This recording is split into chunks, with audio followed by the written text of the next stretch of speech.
소수 의견, 미래에 대한 인사이트. 시계 태엽인간. 오늘은 투자자의 필수 영상인 박경철의 W를 찾아서 영상을 올려드리겠습니다. 인사이트만 가지고 있다면 가난한 사람도 W를 찾아서 수백억 자산가가 될 수 있습니다. 여러분의 W는 무엇일지 생각해보면서 영상 시청해 주시기 바랍니다. 저는 직업 외과의사고 사실은 제가 명함을 어디 가서 내놓으면 많은 분들이 이 사람 진짜 의사였네 뭐 이런 소리를 잘합니다. 그래서 제가 의사처럼 생기지가 않았고 첫째, 두 번째로는 도저히 뭐 제대로 실력을 갖춘 사람이라고 보이지 않기 때문에 그럴 겁니다. 그런데 그 모든 것은 사실 제가 자초한 탓이 좀 있습니다. 왜냐하면 병원에 앉아서 환자만 열심히 진료하면 되는데 쓸데없는 일들을 하면서 다른 일로 많이 이렇게 다른 사람들이 저를 만나다 보니까 저게 직업의 의사라는 사실 자체를 인정하려 들지 않는 경우를 왕왕 접합니다. 어쩌다가 그렇게 됐는가에 대한 이야기로 먼저 비하인드 스토리부터 좀 들려드리겠습니다. 제가 서울에 있는 모 경제연구소에 근무하는 친구한테서 제게 전화가 왔습니다. 전화가 와서 그래 오랜만이다 하고 전화를 받으니까 다짜고짜 이렇게 말을 하는 거예요. 좋은 강연이 있는데 하나 들으러 오지 않겠느냐 이렇게 말해요. 그래서 제가 무슨 강연이냐 물어보니까 미래사회 트렌드에 대해서 프랑스 유학을 갔다 온 아주 똑똑한 친구가 이 강연을 하는데 이게 들어두면 굉장히 좋은 강연일 거라고 일생에 좋은 기회일 거라고 이렇게 말해요. 그래서 제가 그때 그 친구 보고 이렇게 말했습니다. 대전 시민의 생명이 내 양어깨에 다 걸려있다 지금 경제 강연 들으러 간다고 병원 비워놓고 갈 상황이 아니다. 말 같지도 않은 소리 하지 마라. 전화를 끊으려 하니까 이 친구가 뭐라느냐 하면은 이 강연을 안 들으면 평생 후회할 거래요. 그래도 제가 시끄럽다고 전화를 끊었죠. 그런데 되게 여러분들은 안 그렇겠지만 사람이 자기에게 좀 못난 사람들은 누가 평생 후회한다는 둥, 일생일대의 기회라는 둥 이런 말을 하면 그 말이 귓가에 계속 뱅뱅 돕니다. 시간이 생기고 돈이 생기니까 혼자 가기 심심한 거예요. 그래서 누구를 데려갈까 고민을 하다가 아무리 사방을 돌아봐도 그 시간에 강연 들어갈 친구가 없어요. 평일날 오후, 그러니까 수요일 오후 3시에 하는 강연에 참석할 직장 다니는 멀쩡한 친구가 누가 있겠습니까? 그래서 누구를 데려갈까 고민하다가 한 명이 딱 압축이 됐는데 그게 누구였느냐 하면 텍사스 주립대학에서 MBA를 마치고 와서 1년째 백수하던 친구가 있었어요. 여러분들은 그거를 잘 이해를 못 하시겠지만 우리는 베이비붐 세대라서 대학 마치고 할 일 없으면 대학원을 가고 대학원 막 갔다 와서도 할 일 없으면 미국 갔다가 그냥 오기 미안하니까 MBA 해서 오는 거 그 다음에 한 1, 2년 백수하는 게 이게 정통 코스였습니다. 그래서 이 친구한테 전화를 했습니다. 강연 들으러 같이 안 갈래? 저는 그때 놀라운 사실 하나 배웠는데 백수는 보통 사람과 감정 반응이 틀립니다. 우리는 누군가가 자꾸 전화하고 뭐 삐삐하고 핸드폰하고 나를 찾고 부르면 짜증내지 않습니까? 백수는 누군가가 자기 이름을 불러주면 오르가즘 느낍니다. 자기 이름을 불러준다는 그 사실만으로 그 사람에게 가서 꽃이 되는 게 백수입니다. 제가 강연 들어가지 않을래 그러니까 언제 어디서 하는 무슨 강연이냐 물어보지도 안 하고 그래 가자 그러는 거예요. 그래서 이 친구 같이 가기로 했습니다. 이 친구가 동대구에서 기차를 타고 대전역으로 오고 저는 대전역에서 만나서 같이 서울의 연구소로 갔습니다. 연구소 강연장에 들었으니까 이 강당보다 한 절반 정도 되는 강당에 좋은 의자들이 한 50개 놓여 있었고 거기에 꽉 차 있었습니다. 연구원들이. 그러니까 박사급 연구원들이 쭉 앉아 있었는데 이분들이 좋게 말하면 프라이드고 나쁘게 말하면 자만심이 이 폐속까지 부풀어 있는 사람들입니다. 지금도 그 연구소가 그런데 93년도에는 다른 박사학위 받고 와서 백수가 기본 코스인데 한국 최고의 경제연구소에 있다는 사실만으로 어깨에 풍선이 이만큼 들어있던 사람들이었습니다. 그 순간 연자가 옆에 문을 열고 들어왔는데 연자가 와서 이 무대에 올라오는 순간 이분들이 불쾌한 기색이 역력해지면서 갑자기 헛기침이 나오고 저거 뭐냐 그러고 어수선하고 소란해지기 시작했습니다. 이유가 뭐냐 하면 연자가 복장이 너무 황당했기 때문에 그렇습니다. 그때니까 지금 13년 전이면 15년 전이면 그때는 길거리에 다닐 때 양복도 다들 검은 양복에 흰색 와이셔츠 입고 다닐 때입니다. 그런데 강연하러 와서 찢어진 청바지에 무릎이 다 나왔고 UCLA 적힌 티셔츠에 뉴욕 양키스 모자를 쓰고 등장한 겁니다. 지금도 그 연구소에는 그렇게 강연하러 가는 사람이 없습니다. 제 정도 복장도 굉장히 파격적인 복장입니다. 그런데 그런 복장으로 나타났으니까 이분들은 모욕당했다고 생각한 거죠. 어디서 저런 날건달 같은 놈이 강연하러 왔느냐, 뭐 이런 생각을 한 겁니다. 그래서 뭔가 불편한 기색들이 역력했는데 문제는 강연이 시작되고 터졌습니다. 강연이 시작되고 얼마 안 돼서 한 10분 정도 지나니까 뒷줄부터 한 명씩 일어서서 나가기 시작했는데 한 30분 정도 지나니까 다 나가고 앞줄만 몇 명 남고 외부에서는 저희들만 달랑 남았습니다. 대개 그 이유는 강연 내용에 문제가 있었기 때문인데 아무리 강연 내용에 문제가 있어도 그렇지 전원이 퇴장해버리는 경우는 놀라운 일이지요. 제일 앞줄에 남는 사람들은 원래 이 사람들은 성격 이상한 사람들이에요. 항상 제일 앞에 있는 사람들은. 그래서 특별한 경우가 아니면 이분들은 안 나갑니다. 그 다음에 외부에서 온 저희들은 제일 뒤에 있을 때는 연구소 순환버스가 안 들어오면 못 나가니까 그냥 끝까지 앉아 있었고 나머지는 다 나갔습니다. 이유가 뭐냐면 이분이 들어와서 강연을 하는데 강연 주제가 기가 막혔습니다. 제일 먼저 칠판에 제목을 적었어요. 뭐라고 적었느냐 하면 W, W, W 이렇게 적더니만 다짜고짜 뭘 하느냐면 그리 멀지 않은 미래에 이 W 세상이 온다는 겁니다. 그리고 이 안에는 은행도 들어오고 증권사도 들어오고 이걸로 핵무기도 만들고 전쟁도 이걸로 한다는 겁니다. 딱 들으면서 저는 어떤 생각을 했느냐 하면 저 친구 테트리스 게임 개발하다 미쳤구나. 혹은 망상장애 같은 정신질환이 있구나 이렇게 생각을 했습니다. 저뿐만 아니라 트렌드나 경제, 그 현상을 연구하는 전문학자들도 저는 저거 과대망상증 환자다라고 배척하고 다 일어나서 나가버렸습니다. 93년도에는 이런 이야기를 하면 그것은 정신병자입니다. 그래서 그때 당시에 웹의 개념이라는 것은 여러분 잘 모르시겠지만 모자익이라는 것이 그때가 소개되던 시점이었고 그때라도 이런 그래픽 기반의 웹 서비스가 이루어질 것이라고는 아무도 상상하지 못하던 시절에 이 사람이 조만간에 그런 세상이 온다라고 얘기를 하는 겁니다. 아마 제가 여러분에게 내일부터는 아주대학에서 각자 로켓 추진기를 한 개씩 지급할 겁니다. 학교에서 그거 타고 집에 가십니다. 이렇게 이야기하는 것과 같은 얘기입니다.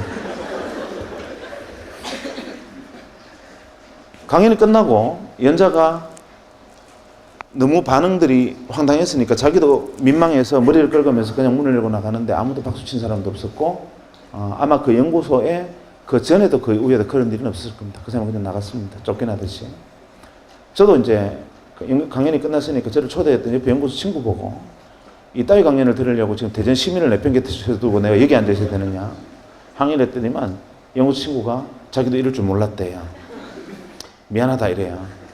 할 수 없다 나가서 이제 저녁이나 먹고 놀러 가자 하고 이제 일어서는 순간 갑자기 제 오른쪽에 앉아있던 백수가 자리를 팍 차고 일어서더니만 저보고 빨리 돈 10만 원만 달래요. 10만 원은 뭐하게 그러니까 너네들끼리 저녁 먹고 따로 놀아라. 나는 저 W하고 이야기 좀 하고 가야 되겠다. 이러면 따로 갈게. 경비 좀 돼. 이렇게. 네가 저 사람하고 무슨 얘기를 하느냐 이러니까 강연에 깊은 감명을 받았대요. 제가 두 번째 백수에 대한 이해를 했습니다. 백수는 보통 사람과 감정 반응이 틀리는 겁니다. 그래서 제가 백수 보고 이렇게 말했습니다. 내가 볼 때는 니나 자나 상태가 비슷하다. 너네들끼리 이야기해봐 서로 도움 안 되니까 그냥 가서 저녁 먹고 집에 같이 가자. 이러니까 막무가내예요. 그래서 할 수 없이 이 경비 여비를 좀 떼주고 우리는 같이 친구하고 저녁 먹고 저는 그 길로 대전에 내려가 버렸습니다. 그런데 문제의 백수가 어떻게 했느냐 하면 문을 열고 뛰어나가서 이 W가 주차장에서 차를 타려고 시동을 거는 순간 차문을 열어 제친 겁니다. 잠깐만요. W가 놀라서 왜 이러십니까? 하고 뒤를 고개를 돌아보니까 백수가 그를 쳐다보면서 이렇게 말했습니다. 저는 W를 믿습니다.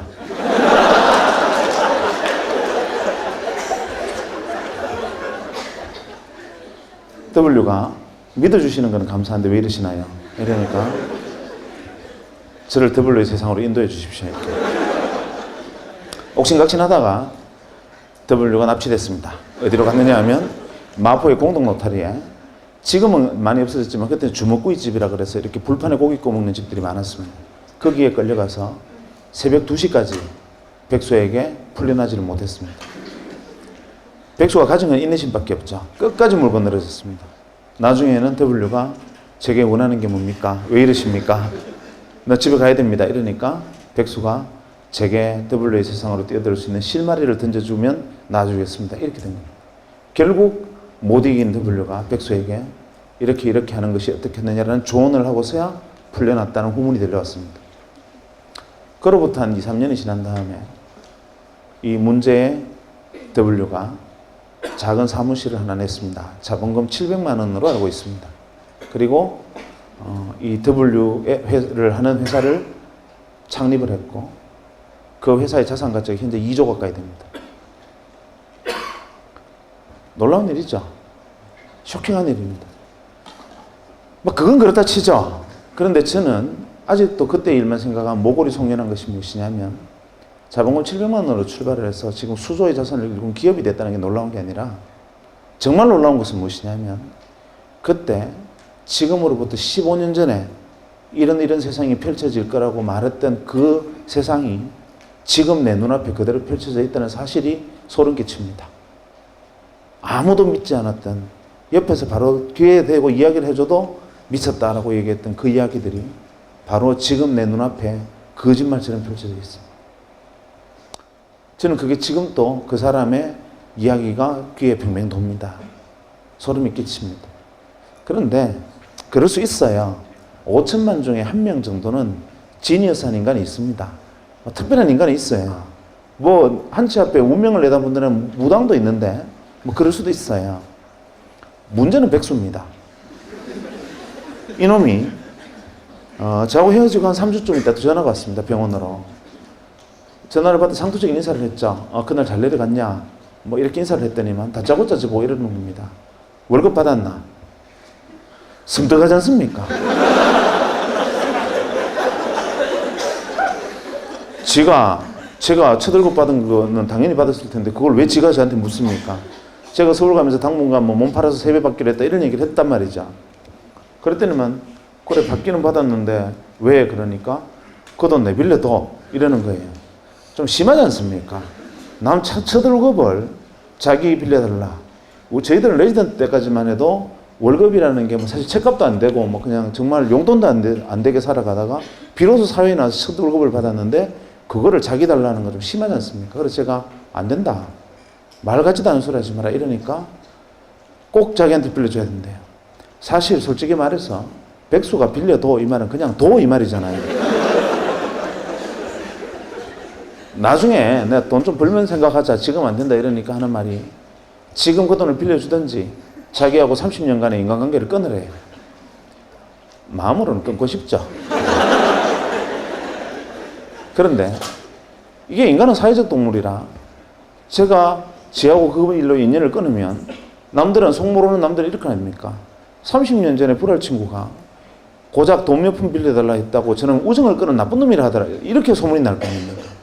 우여곡절 끝에 제가 받았던 첫 월급 중에 60만 원을 제가 최소 생계비를 지배하고 이놈한테 다 뺏겼습니다. 지금도 그것만 생각하면 뼈가 아픕니다. 어쨌거나 제 돈을 빌려갔어요. 그리고 이 녀석이 무슨 짓을 했느냐 하면 혹시 여기 대구 출신에 계신지 모르겠지만 대구에 가면은 도모동에 대구은행 본점이 있고 그 뒤에 작은 분식집들이 좀 있었는데 그 분식집에 작은 방을 하나 빌리고 거기서 사업을 시작했습니다. 그래도 또 좀 시간이 지나서 제게 전화가 왔습니다. 한동안 연락이 없다 전화를 받았는데 여보세요 하니까 내다 이러는데 그놈 목소리예요. 그래서 제가 전화 받자마자 나 돈 없다 이러니까 돈 이야기가 아니니까 안심하래요. 그럼 왜 전화했냐 그러니까 자기가 제 돈 빌려 사업을 시작했는데 그거를 좀 도와줘야 되겠대요. 돈 말고 내가 뭘 도와주냐 그러니까 아주 단순하니까 주소만 하나 만들면 된대요. 그게 무슨 주소 그러니까 내가 대전시 중구 문화동 46-1번지가 내 주소인데 무슨 주소를 또 만드냐 이러니까 그건 아니고 굉장히 단순한 건데 가상 주소를 하나 만드는데 그 이유는 뭐냐면 편지를 주고받는데 필요한 거래요. 내용을 듣고 보니 지금으로 말하면 이메일 시스템을 운영을 하는데 거기에 이제 아이디를 만들어라 이 말입니다. 그래서 제가 첫 번째 바로 이렇게 말했습니다. 니 내 돈 빌려서 거지 됐나? 첫째, 냉철한 지성과 합리적인 판단력으로 볼 때 너는 무조건 망한다. 왜냐하면 내가 세 가지만 물어볼게. 첫째, 너 1년에 편지 몇 통 쓰냐? 네가 1년에 편지 3통 이상 쓰면 내 손에 장을 지진다. 대개의 사람이 다 그럴 텐데 그거를 컴퓨터를 통해서 편지를 주고받는 사업이 되겠나? 무조건 안 된다. 두 번째, 설령 편지를 3통 이상 쓰는 사람이 있다 치자. 그래도 우표값 30원이 아까워서 그거를 컴퓨터를 해서 쓰겠나? 셋째, 편지란 자고로 6필로 쓰는 거다. 이 사업은 무조건 안 되는 사업이다. 하니까 이 친구가 하는 말이 W가 말씀하시기를 에브리바디가 컴퓨터로 편지를 쓰는 날이 온다 했다는 거예요. 그래서 제가 그날 내가 너를 데려간 내 업보다 하고 어쩔 수 없이 아이디를 하나 만들어줬습니다. 그때 만들었던 아이디가 뭐냐면 어펜딕스입니다. 이 어펜딕스는 여러분들은 그냥 금방 떠오르는 게 부록이나 목차라는 뜻을 떠올리겠죠. 제가 이 녀석한테 어펜딕스를 하겠다 그러니까 부록, 목차, 역시 너는 철학적인 놈이야 이러는 거예요. 사실은 어펜딕스는 의학용어로 맹장이라는 뜻입니다.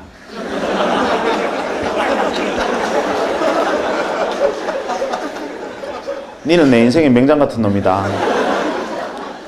있어도 도움이 안 되고 염증을 일으키면 생명을 위협하는 놈이다. 마음만 먹었으면 뗐으면 좋겠는데 멀쩡한 배를 가를 수는 없는 너는 바로 이런 놈이야 라는 저주와 야유와 조롱과 경멸을 담아서 만들어졌습니다. 또 시간이 흘렀습니다. 그 다음에 저희 병원에 전용선이 들어왔습니다. 소위 여러분들이 지금 쓰고 있는 메가패스와 인터넷 전용선이 그때 들어왔습니다. 어디에 제일 먼저 들어왔느냐? 종합병원에 제일 먼저 들어왔습니다. 정부기관하고. 그때 정보고속도로 사업 때문에 의료정보화 산업하고 정부 행정정상망 사업인다. 행정전산망 사업 때문에 정부와 종합병원에 시범적으로 인터넷 전용선들이 깔리기 시작했습니다. 들어오기는 들어왔는데 책상 위에 정부 지원 컴퓨터도 올라왔고 전용선이라는 게 깔려 있는데 대체 이거는 쓸 데가 없었습니다. 기껏 한다는 게 하이텔 접속하는데 조금 빨랐다는 거. 그 외에는 하등 용도가 없는 그 시전용선이었습니다. 그렇게 컴퓨터를 방치해두고 있는 어느 날 자기가 또 백수가 전화와서 뭘 하나 어떻게 해라 해서 그냥 뭐 어떻게 했습니다. 그러고 난 다음에 무심코 하루는 컴퓨터를 딱 켜니까 갑자기 바이러스 먹은 것처럼 크다는 창이 하나 펑 뜨더니만 산신령 그림이 하나 나타나고 산신령이 편지를 들고 있는 그림이 나타나요. 그러면서 편지가 왔습니다 하면서 산신령이 이렇게 편지를 흔들어요. 이게 뭐야 하고 클릭을 하니까 동창회 소집 공고 제목이 이렇게 되어 있는데 아 이놈이 한다는 짓이 기껏 한다는 짓이 이거구나 하고 투덜거리며 냉소적으로 바라보다가 잠깐 놀랐습니다. 뭐냐면 수신인이 170명입니다. 수신인 명단에 170명으로 되어 있어요. 그래서 제가 어라 170명한테 한 방에 다 보낼 수 있으면 이거는 뭐 그런 대로 나쁘진 않네 하고 거기다가 답장하기 기능을 통해서 모두에게 하시겠습니까? 그때만 해도 그렇게 후진적으로 답장하기 모두에게 하시겠습니까? 예 하고 나는 대전에 무슨 병원인데 너네들은 어딨니? 하고 보냈더니만 이틀 만에 무려 한 7, 80명의 동창으로부터 편지가 쏟아졌습니다.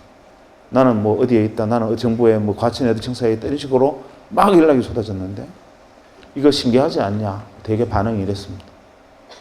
알고 보니 백수가 동창회 명부를 들고 정부나 대기업, 종합병원 같은 데 전용선이 들어와 있을 만한 곳에 근무하는 친구들을 일일이 전화를 해서 설명하고 가입하게 하고 그 다음부터 낚시질로 메일을 계속 낚시 메일을 던지고 있었던 거예요. 저도 덜컥 물었던 거죠. 그날 이후로 저희 병원의 진료가 마비가 됐습니다. 이유가 뭐냐면 저희 병원 직원들한테 소개를 했더니만 다들 메일놀이에 빠져가지고 지금으로 치면 메신저를 메일을 메신저처럼 사용한 겁니다. 건강원사 어제 저녁에 뽀뽀하는 거 봤다 이러면 선생님이나 신경 쓰세요. 뭐 이런 식으로 왜 하루 종일 메일놀이 너무 신기하니까 메일놀이를 시작한 거죠. 저희 병원 직원이 다 가입하는데 일주일이 안 걸렸습니다. 물론 그 동창들 주변에 있던 사람들도 그랬죠. 그래서 서울도 아니고 대구에서 시작한 전자메일 서비스 회사가 1년 반 만에 250만의 가입자를 모집했습니다. 그리고 99년 초에 골드만삭스라는 외국계 투자사 600억의 지분을 넘겼습니다. 그리고 지금은 포스코 센터 옆에 있는 이렇게 쳐다보기도 어려운 빌딩의 소유주이기도 하고 그 안에 4개의 벤처기업을 거느린 벤처 지주사의 회장으로 변신해 있습니다. 백수가 그리고 제 돈은 아직 안 갚았습니다.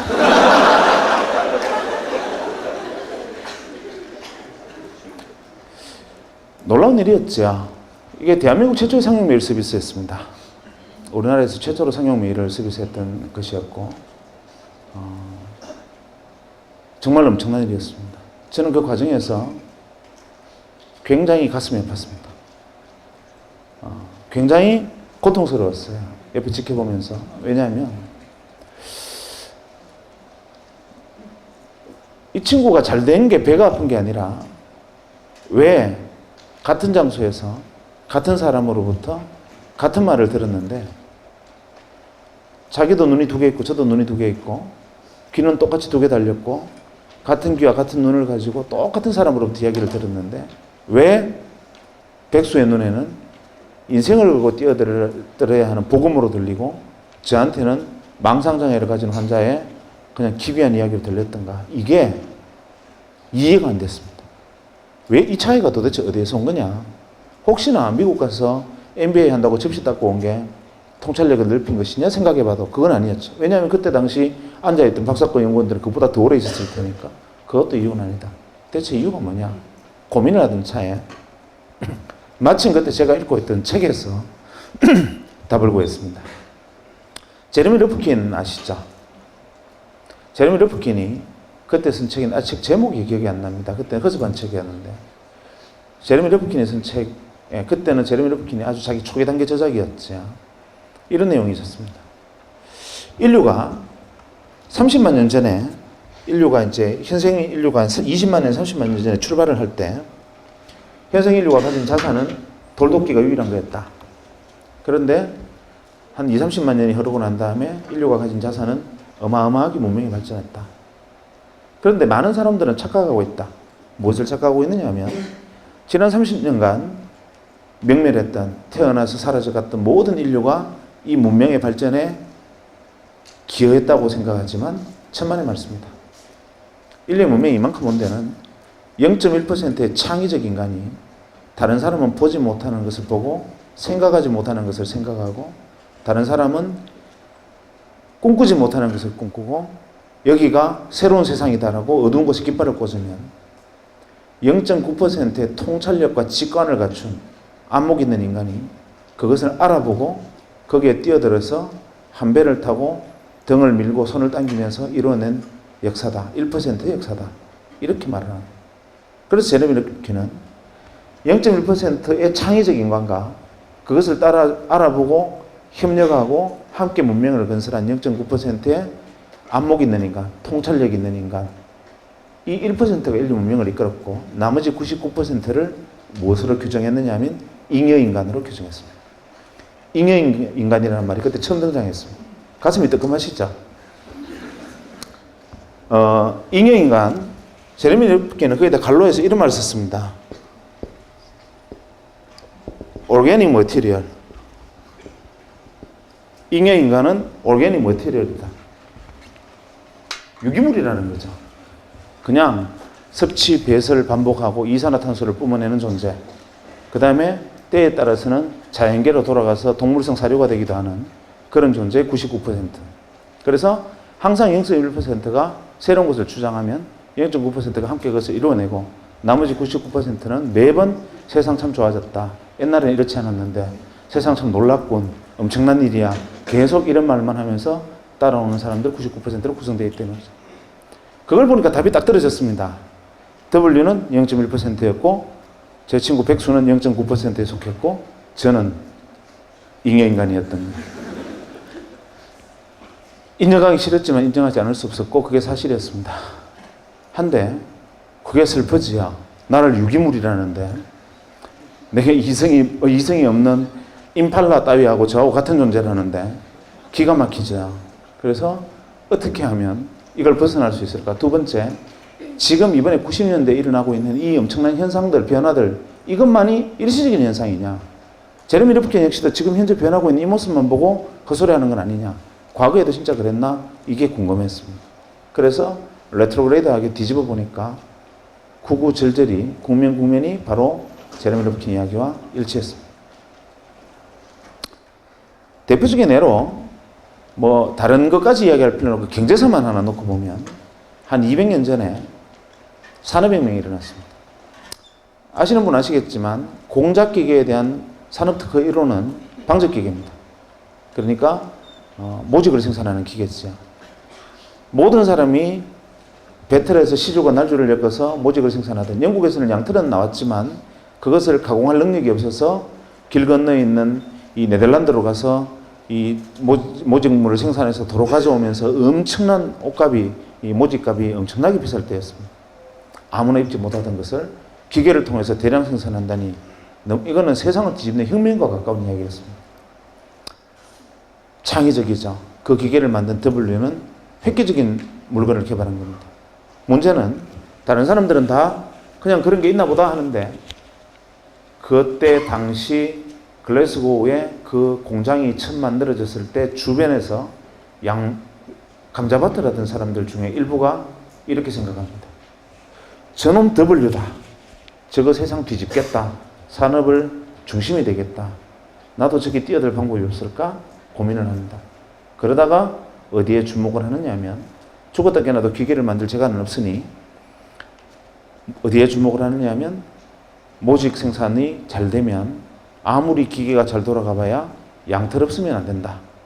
지금 대개 천재들의 가장 큰 단점은 좌우를 돌아보지 않는 겁니다.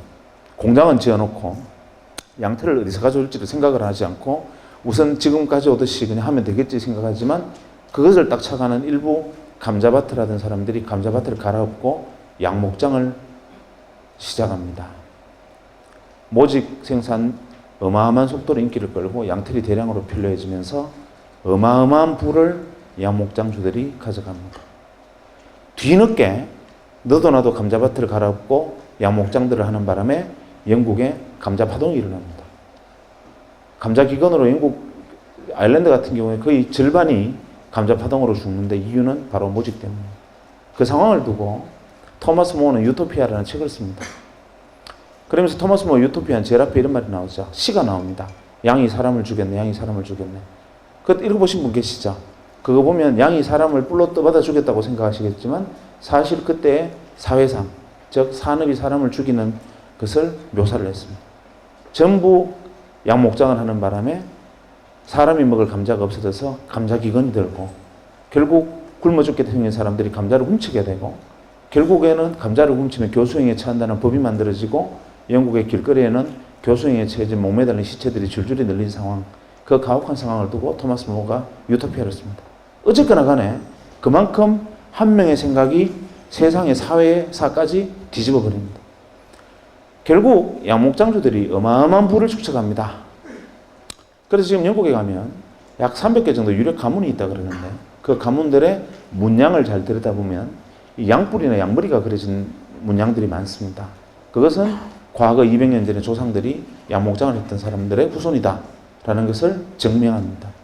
그때 여전히 감자밭을 하던 사람들은 후손은 지금도 감자를 캐고 있다는 전설이 있죠. 문제는 그때부터 시간이 다시 조금 더 흐릅니다.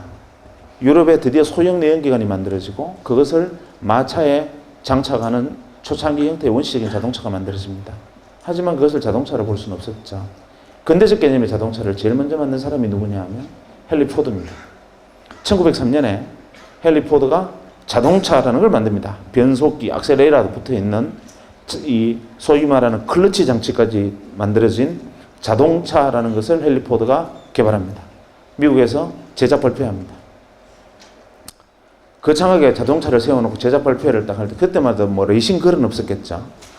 헨리 포드가 옆에 서서 이것이 자동차다 이렇게 얘기를 하니까 도하 미국 언론들이 그 다음날 획기적인 물건이다라고 기사를 받은 게 아니라 헨리 포드를 조롱하는 기사들이 미국 신문을 도배를 합니다. 기사 내용은 이렇습니다. 헨리 포드라는 쪼다가 자동차라는 물건을 하나 만들었는데 이거 아주 웃기는 물건이다. 왜냐하면 이거 한 대 만드는데 기차보다 돈이 더 들었단다. 기차 한 대보다 더 비싼 생산 단가로 자동차라는 것을 만들었는데 그것을 실제로 보니 기차는 100명이나 타는 데 비해서 자동차는 고작 4명밖에 못 하더라.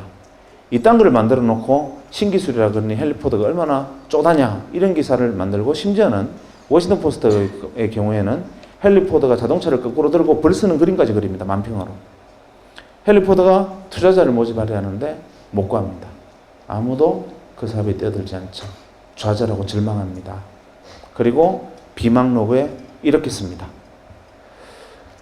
세상의 모든 사람들이 나를 바보라고 비웃는데 나는 나를 조롱하는 사람들이 바보라고 나는 확신한다. 이유는 뭐냐면 그 사람들은 내가 자동차 한 대를 만들 때 들은 비용을 두고 비싸다고 말하지만 대량 생산하면 가격은 떨어진다. 두 번째, 기차는 100명이 탈 수 있을지는 모르나 기차는 단점은 정해진 시간에 정해진 길밖에 가지 못한다.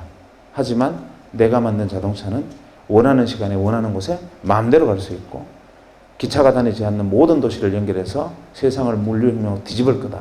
라고 헨리 포드는 피눈물을 흘리면서 비망록에 세상과 저항하는 글을 씁니다. 헨리 포드 자서전에 보면 제일 앞에 나오는 대목이 바로 그 장면입니다. 투자자를 구하지 못하고 절망과 좌절의 시간을 보냅니다.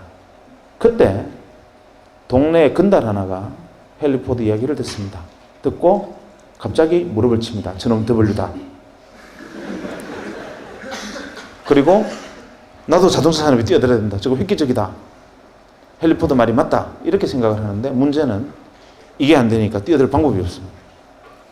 다행히 돈은 있었습니다. 집안에 석유회사 지분이 있었고 우리식으로 치면 뭐 H그룹의 그 주먹질 잘하는 회장님 아들 정도 되는 막 그런 정도의 위상이었다고 보면 됩니다. 그런데 어쨌거나 간에 본인은 날건달에 가까웠는데 이 날건달이 갑자기 전기가 스치면서 무릎을 칩니다. 이거 획기적이다. 뛰어들어야 된다. 이렇게 생각하는데 어떤 방법으로 뛰어들 것이냐 고민을 하다가 어디에 주목하느냐 하면 양목장주처럼 자동차가 물로 가나 여기에 주목을 합니다.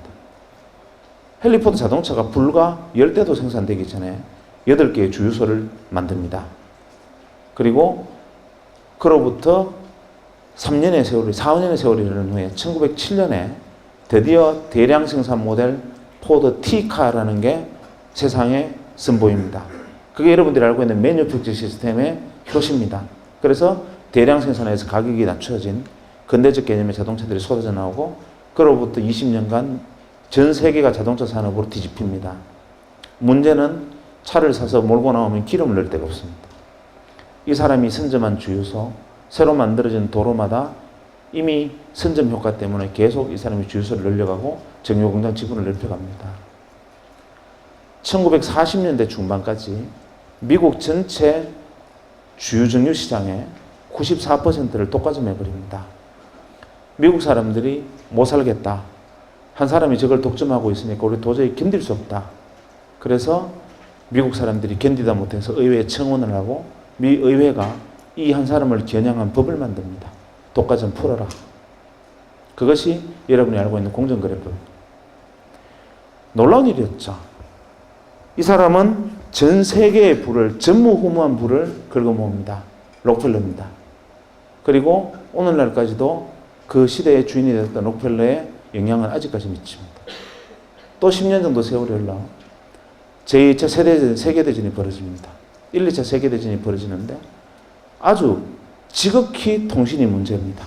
내가 적에게 이야기를 하면 적군이 우리가 교신을 하면 적군이 교신을 듣고 우리가 대장님 폭격할까요? 그러면 적군이 듣고 있다. 쟤들 폭격한다. 숨어라. 이런단 말이에요. 그때 그것을 보고 이거 지극히 단순한 건데 하고 인터폰 회사를 하던 친구가 전화선 끊고 어차피 음성을 코딩하고 디코딩해서 넘기는 게 다인데 이거를 주파수를 써서 넘기면 무전기라는 것을 만들겠다 해서 무전기를 만들어서 소위 말하는 주파수 통신을 할 수 있게 만들어서 무전기를 만들고 대량으로 전장에 납품을 합니다.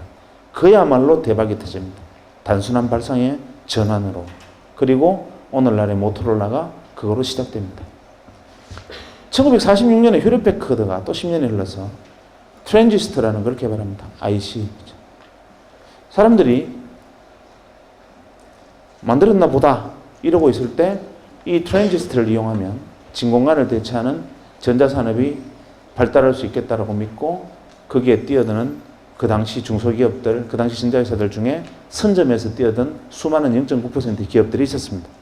그리고 기업들은 톰슨, 제네시스, 월풀, 필립스와 같은 어마어마한 전자회사로 성장을 해나갑니다. 그리고 1960년대 일렉트로 메카트로닉스 시대, 기계와 전자문명의 시대로 전 세계 문명을 수십 단계 또 위로 밀어 올리고 이 사람들이 시대의 주인이 됩니다. 또 10년이 흘러서 반도체라는 게 만들어집니다. W가 반도체를 들고 나옵니다. 전기가 흐르기도 하고 안 흐르기도 한다. 전기가 깜빡깜빡하는 게 반도체다. 99%들이 묻습니다. 어쩌라고? 이때 그것을 보고 이것이 이 강당만한 애니악 대신에 개인의 책상 위에 올려놓을 수 있는 컴퓨터를 이걸로 만들 수 있겠다고 생각하고 창고에서 조립해서 퍼스널 컴퓨터를 만드는 사람이 생기고 그것으로 다시 80년대가 컴퓨터의 시대로 또 한 시대를 업그레이드하고 새로운 문명이 발달하고 시대의 주인들이 무수히 등장합니다. 그리고 90년대 제가 만났던 바로 그 시대가 돌아왔습니다. 이러고 보니 몇십 년마다 계속 기회를 주어지고 기회를 만들어내는 0.1%와 창의적인 감각, 그것을 알아보고 잽싸게 뛰어드는 통찰력 있고 직관이 있고 안목 있는 인간, 나머지 99%들이 계속 세상 살만해라고 외치는 99%들이 끊임없이 반복되어 왔던 역사다라는 것을 뒤늦게 깨달았고, 저도 그때 뒤늦었기는 했지만 0.9%가 되고 싶었는데 도저히 제 눈에는 뭐가 W인지 보이질 않았습니다. 그러던 차에 문재인 원장님이 저를 불렀습니다. 원장실에 들어갔더니만 박 선생, 그동안 우리 병원이 초기 개원해서 어려운 시절에 고생했는데 선물 하나 줄게 이러시는 거예요. 뭡니까 하니까 서랍을 썩 여시더니만 시커먼 물건을 하나 그 책상 위에 탁 올리시더니만 이건 자네 해라 이러는 거예요. 핸드폰이었습니다. 그때 핸드폰은 어떤 물건이었냐면 핸드폰을 들고 로데오 거리를 지나가면 페라리 오픈카를 타고 지나가는 것과 똑같은 시선을 받았습니다. 그 핸드폰을 들고 그때 가입비가 한 250만 원, 기계값도 그에 준하는 만큼 비쌀 때였고 그걸 현재 돈으로 환산하면 거의 그랜저 한 대 값입니다. 그것은 아무나 들고 다니는 물건이 아니었습니다. 그것은 뭐 재벌그룹 회장 정도나 들고 다니는 건데 저는 그때만 해도 원장님이 그걸 저한테 주시는 순간 내가 이 병원에 뼈를 묻겠다고 생각했습니다. 근데 사실은 내용을 알고 보니까 어차피 병원에 이익이 나면 세금으로 내야 되는데 그때는 가입비 비싼 물건을 하나 사면 그것은 이익을 디파짓한 경비 처리가 가능하니까 사실 수익을 디파짓하려고 몇 대 사서 준 건데 어쨌거나 간에 저는 고마웠죠. 그거를 들고 대전역에서 기차를 타면 난리가 납니다. 제가 3시 기차를 타면 간호사들 보고 3시 5분에 전화를 하라 그럽니다. 기차가 덜컹덜컹 출발할 때쯤 되면은 3시 10분만 되면 옥션을 통과하면 전화가 안 됩니다. 그래서 딱 3시 5분에 전화해야만 통화가 됩니다. 대전권에서만. 그래서 기차를 타서 자리에 앉아서 기차가 들크덩 하는 순간 전화벨이 울립니다. 가방을 열고 전화를 꺼내서 뚜껑을 열고 여보세요 하는 자리에서 일어서는 순간 쓰러집니다. 그냥 영화 찍습니다. 그러면 그 안에 있는 모든 승객의 시선이 저한테 꽂히면서 어떻게 저런 분이 기차를 다 타셨을까? 소박도 하시지 뭐 이런 눈빛으로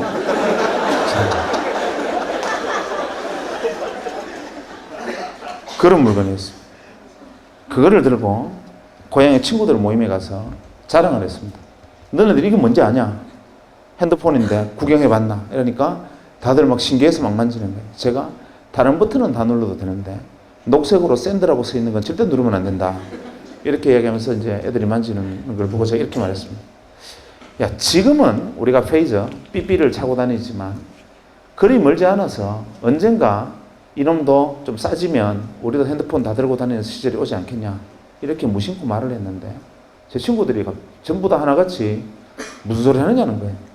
바보 아니냐는 겁니다. 왜냐하면 7,000원만 내면 삐삐를 주고 한 달에 2,000원, 3,000원만 내면 한 달 내내 마음대로 쓸 수 있고 말아도 가도 삐삐가 터지는데 뭐 하려고 그 큰 걸 들고 다니면서 비싼 통화를 문으면서 들고 다니느냐. 그거는 아무나 쓰는 거 삐삐만 해도 충분하다. 이거는 핸드폰이라는 것은 상용화될 수 있는 물건이 아니다. 다들 놀랍게도 전원이 반응이 그랬습니다. 그 순간 데자뷰 기시감을 느꼈습니다. 이거 어디서 봤는데 이 장면을 내가 어디서 지금 예전에 어디서 한번 경험한 듯한데 이게 뭐지? 하고 생각해 보니까 예전에 헨리 포드의 자서전에서 읽었던 헨리 포드의 이야기를 100년이 지난 다음에 서로 핸드폰 대신 자동차 대신 핸드폰이 되고 서로 친구들과 제가 이야기를 주고받고 있다는 사실을 깨달았습니다. 그래, 이게 W구나. 갑자기 눈이 번쩍 뜨는 거죠. 그리고 뒤도 돌아보지 않고 병원으로 달려가서 총무과에 전화를 했습니다. 이거 어디서 샀느냐 물어보니까 한국이동통신 주식회사라는 회사가 있는데 거기 가입을 했고 기계는 모토로라는 미국 회사래요. 그 길로 여기 뛰어들어야 된다 생각을 했지만 뛰어들 방법이 없죠. 배운 거는 칼질하는 것밖에 없는데 제가 그걸 할 수 있는 방법은 없고 그렇다고 가운 벗고 이동통신 대리점 할 수도 없고 이걸 어떻게 하면 될까 생각할까 고민하다가 이 회사에 주식을 사면 되겠다 말했습니다. 그래서 이 회사에 주식 투자를 해보려고 주식을 사보려고 보니까 공기업이라서 거래가 안 돼요. 그때 한국이동통신 지금 SK텔레콤이 전신은 공기업이었습니다.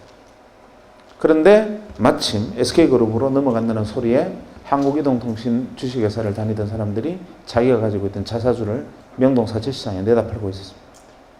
그때 당시 명동 사채시장에 가면 금강 구두표 10만원짜리 8만원, 엘칸토 구두표 10만원짜리 7만원, 한국이동통신 주식 2만원, 대량 입하, 대량 구매 시 협의 가능, 이런 식으로 벌럭벌럭 하면서 이 종이들이 붙어 있었습니다. 저는 사실 그때 그 내용을 정확히는 이해를 못했지만 왠지 뛰어들어야 된다고 생각했고 가서 월급만 받으면 제 생활비를 제외하고는 가서 무조건 그때 그 한국이동통신 자사주를 샀습니다. 그리고 바로 얼마 안 돼서 SK텔레콤으로 SK로 넘어가서 SK텔레콤이 되고 주식시장에 상장이 됐는데 무려 6만 5천 원이 된 거예요. 야, 이거다 라고 생각을 했으나 W에 올라탔는데 3배의 수익을 냈다는 것 자체로 W라고 보기에 좀 어렵지 않습니까? 그래서 이게 W가 아니었나? 이렇게 생각하다가 아니야, W 맞을 거야 생각하고 그래도 6만 원을 해도 사자 하고 월급 생기면 주식을 샀습니다. 주식을 산 게 아니라 사실은 제가 순간 믿었던 W라는 곳에 뛰어드는 차비, 티켓으로 생각하고 그냥 그걸 샀지. 시간이 조금 그리 멀리 흐르지도 않아서 3, 4년이 지난 다음에 제가 99년 말에 이제 한 시대가 끝났구나. 이제는 그만하자 하고 털고 나올 때 그걸 다 주식을 매도할 때 520만 원이 돼 있었습니다. 주식이. 그러니까 2만 원에 산 주식이 520만 원이 돼 있었던 거죠. 세상 사람들이 저보고 그때부터 주신이라고 불렀습니다. 구독과 좋아요를 눌러주시면 더욱 편하게 영상을 시청하실 수 있습니다.